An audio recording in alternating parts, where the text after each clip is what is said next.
बहुत समय पहले की बात है। दूर अंतरिक्ष में चांद के ऊपर कुछ नेक परियां रहती थी। वो सभी परियां हर संडे पृथ्वी पर जाकर गरीब और लाचार लोगों की मदद किया करती थी। इस तरह एक संडे पृथ्वी के पार्क में ज्योति नाम की एक गरीब लड़की अपने सहेलियों के साथ खेल रही थी। तभी अचानक पूजा नाम की एक अमीर लड़की अपने सहेलियों के साथ वहां आ जाती है। पूजा और उसकी सहेलियों को देख ज्योति को बहुत गुस्सा आता है। तुम सब गरीब लड़कियां इसी वक्त यहाँ से निकल जाओ, क्योंकि हम यहाँ खेलेंगे। देखो तुम हम इस तरह बातें क्यों कर रही हो। हमें यहाँ से निकलने के बजाय तुम और तुम्हारी सहेलियां हमारे साथ खेल सकती हो। अपनी औकात में रह लड़की। हम अमीर लड़कियां तुझ जैसी गरीब लड़कियों से बात भी करना नहीं पसंद करती। चलो तुम यहाँ से निकल जाओ, वरना ठीक नहीं होगा। नहीं नहीं, हम यहाँ से कहीं नहीं जाने वाले।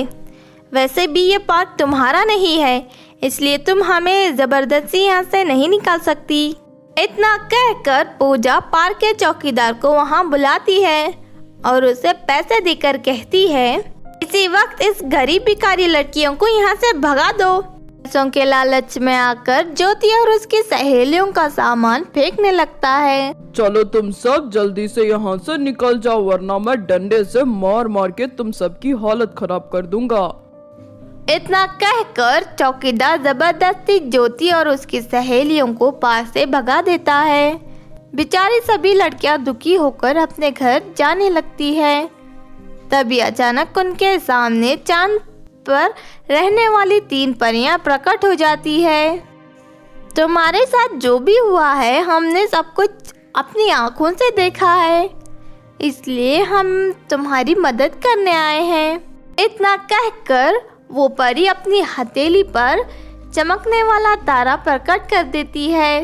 ये अंतरिक्ष का एक जादुई तारा है। इस तारे की शक्ति से तुम लड़कियां अपनी इच्छा पूरी कर सकती हो। इतना कहकर परी वो जादुई तारा ज्योति को दे देती है। देखो, कभी लालच में पड़कर इस जादुई तारे का गलत इस्तेमाल नहीं करना। आप फिक्र मत करिए परी जी, मैं इस जादुई तारे का हमेशा सही से इस्तेमाल करूंगी। उसके बाद वो सभी वापस अंतरिक्ष में चली जाती हैं। दूसरी तरफ ज्योति अपनी सहेलियों को लेकर गांव के मैदान में पहुंच जाती है। सुनो जादुई तारे, हमें खेलने के लिए एक सुंदर सा पार्क चाहिए। ज्योति के इतना कहते ही वो जादुई तारा हवा में उड़ने लगता है और उसके अंदर से ढेर सारी रोशनी बाहर निकलती है। देखते ही देखते वहाँ मैदान एक खूबसूरत पार्क में बदल जाता है। फिर वो तारा वापस ज्योति के हाथ में लौट जाता है। ये चमत्कार देख ज्योति और उसकी सहेलियाँ बहुत खुश होती हैं। उस पार्क के गेट पर एक सुंदर सी गुड़िया खड़ी थी। इस जादुई पार्क में तुम सभी का स्वागत है, लेकिन अंदर आने से पहले मैं तुम्हारे पुराने कपड़ों को नए कपड़ों में बदल देती हूँ। इतना कहकर वो गुड़िया अपनी शक्ति से सभी लड़कियों के पुराने कपड़ों को नए कपड़ों में बदल देती है।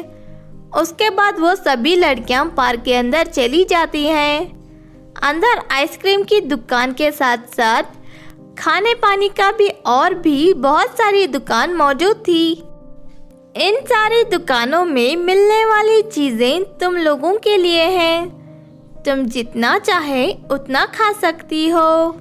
ये सुनकर सभी लड़कियां खुशी से उछल पड़ती हैं। उसके बाद वो लोग उस पार्क में बहुत देर तक खेलते हैं और ढेर सारी आइसक्रीम खाकर और खाने पीने का आनंद लेने लगते हैं। तभी वहाँ से गुजर रही पूजा ये सब देख लेती है। अरे ये मैं क्या देख रही हूँ, अचानक यहाँ इतना खूबसूरत पार्क कहाँ से आ गया। और ये क्या, इस पार्क के अंदर वो भिखारन ज्योति अपने सहेलियों के साथ खेल रही है। आखिर चक्कर क्या है, मुझे सच्चाई का पता लगाना होगा। उसके बाद पूजा उन सभी लड़कियों पर नजर रखने लगती है। फिर थोड़ी देर के बाद देखो अंधेरा होने वाला है, अभी हम सबको हमारे घर चलना चाहिए। इतना कहकर ज्योति अपने थैले से जादुई तारा बाहर निकालकर उससे कहती है, सुनो जादुई तारा, हम सब लड़कियां घर जाना चाहती हैं। अब तुम इस जादुई पार्क को गायब कर दो। ठीक है, इतना कहते ही वो जादुई पार्क वहाँ से गायब हो जाता है और ये देख पूजा को अपनी आंखों पर यकीन नहीं होता। इस ज्योति की बच्ची को ये जादुई तारा कहाँ से मिला? ये जादुई तारा तो बहुत काम का है। मुझे किसी भी तरह ये जादुई तारा हासिल करना होगा। उसके बाद पूजा ज्योति का पीछा करते हुए उसके घर पहुंच जाती है। फिर रात होने पर जब ज्योति अपने कमरे में सो रही थी, तभी धीरे से पूजा उसके कमरे में दाखिल हो जाती है और पलंग के पास रखे जादुई तारे को उठाकर वहां से भागने लगती है। लेकिन तभी अचानक उस जादुई तारे का आकार बड़ा हो जाता है और वो पूजा को पकड़कर आसमान में उड़ाने लगता है। अरे नहीं, ये क्या हो रहा है? ये तारा मुझे कहाँ ले जा रहा है? देखते ही देखते वो तारा पूजा को चांद पर मौजूद परियों के पास ले जाता है और उन्हें उसकी हरकत के बारे में सब कुछ बता देता है। इस घमंडी लड़की को यहाँ लाकर तुमने बहुत अच्छा काम किया है। अब हम परियां इसे 1 साल तक नौकरानी की तरह काम करवाकर इसका घमंड पूरी तरह तोड़ देंगे, तभी इसकी अक्ल ठिकाने आएगी।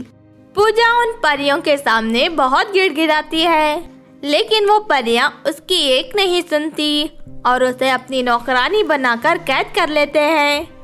दूसरी तरफ जादुई तारा उड़ते हुए वापस ज्योति के घर पहुंच जाता है।